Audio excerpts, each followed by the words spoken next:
Hi everybody, welcome to Nimble Piano. It's Friday and welcome to another tutorial. So today we're going to be looking into familiarizing ourselves with every note on this piano. Remember when we first began, I said that these are the group of notes that we're going to be looking at, and we have only just learned about the C scale. Did you know that all the other notes also have scales? I mean, you can also play scales on. So this is what I mean. So we started with the C. Do, re, mi, fa, sol, la, ti, do. Right? And then I'm going to also play on all the other positions, all the other notes. I only played the one out of 1, 2, 3, 4, 5, 6, 7, 8, 9, 10, 11. So everything that I'm doing on the C scale, I should be able to do on all the other 11 notes. That's something that we're going to learn together. So please don't fret. So we first learned about the C scale. Now I go to the C sharp scale, and I go to the D scale, and I go to the E flat scale. I go to the E scale, and I go to the F scale, and I go to the F sharp scale. Right? That's the F scale, and I go to the G scale, and I go to the G sharp or the A flat scale, and I go to the A scale, and I go to the B flat scale, and I go to the B scale, and then back to the C scale. So you see what I just did there? You also need to familiarize yourself with all the other 11 positions. What that does is that it opens your mind, to all the, millions of ideas that you can come up with, especially when you play songs or you're composing a song. Because part of what I'm doing here is to enable you to compose songs on later stages of your learning. So yeah, so since we have been learning about the triad, what I'm going to show you today is that don't worry about what I just did, the scales that I've been playing. What you need to do is what I'm showing you now. This is something that's going to be key for the journey that begins to familiarizing yourself with all the other 11 positions, notes. So this is the C.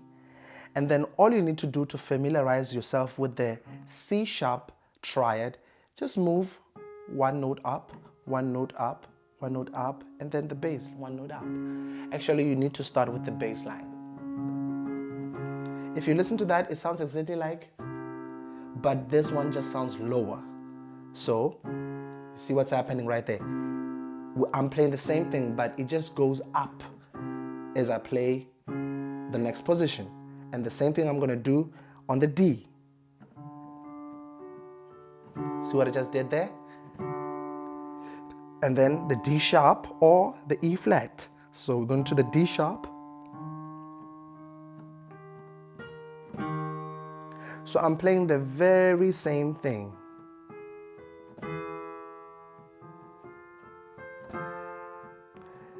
You will realize that all these positions, they look identical to what you've been playing already, except when you are playing these black notes. You see, this almost looks like what you've been playing when you were on the C, but now you're playing a major triad. You see right there?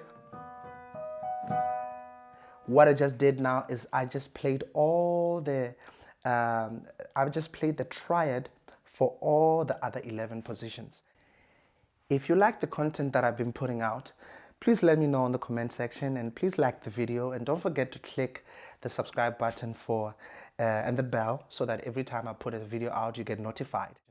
Now, because I know those triads, check what's going to happen now. Check. So I'm going to start playing this.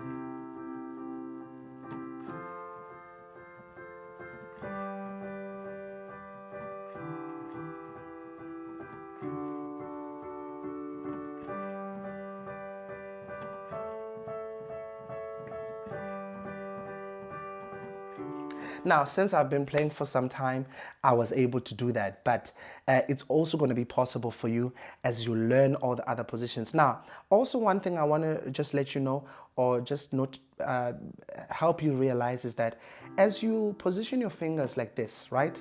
If you can just freeze the fingers and just go up and just go up, just like that, you will realize that it's simpler than you have imagined it to be. You see now? Right there, I just played all the other 11 positions. So if you can just spend time exercising these positions and just playing around these positions, your mind is going to start to open, and you're going to tread other positions and do all sorts of things. Before I could even teach you, you will be playing other melodies and other positions and other progressions to create a piece of music. Before we go, so remember we learned about inversions. Now we're on the C first inversion. Now let's say I want to play the second inversion on C sharp. So check what I'm going to do. Now I'm going to first convert this first inversion into the second inversion for C first, before I can even attempt the C sharp. So this is what I'm going to do. The note that I'm supposed to play is this one. Since I'm able to stretch my fingers, that's how I'm identifying it. So check what I'm doing now. I play the thumb there, the index finger there, and my second finger there. Now check what's happening. This is the second inversion. Now that I found the second inversion for C, I'm going to try and find it on the C sharp. So here's what I'm doing. 1 step up, 1 step up, 1 step up, 1 step up, and that is the second inversion of C sharp. So I'm going to advise you to also do the third inversion also. Now, since we are on the second inversion here, we don't really have to go back to the C, but I can just change this one, play the same octave on the higher note. You see, I'm playing the same note, 1, 2, 3, 1, 2, 3. I'm playing the first white note before the pair of 3, the white note, and that is my my octave. That is my third inversion note. So what am I going to do? I play this one. My thumb is going to move, my index is going to move, and then my second finger is going to move. And here I am. I'm playing the third inversion of C sharp. Third inversion, second inversion, first inversion. You see what's happening? Similar thing with the C. First inversion, second inversion, third inversion.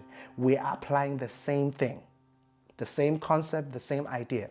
So if you can just go up the first inversion and come back, do the second inversion. Here's the second inversion, and then go up using the second inversions.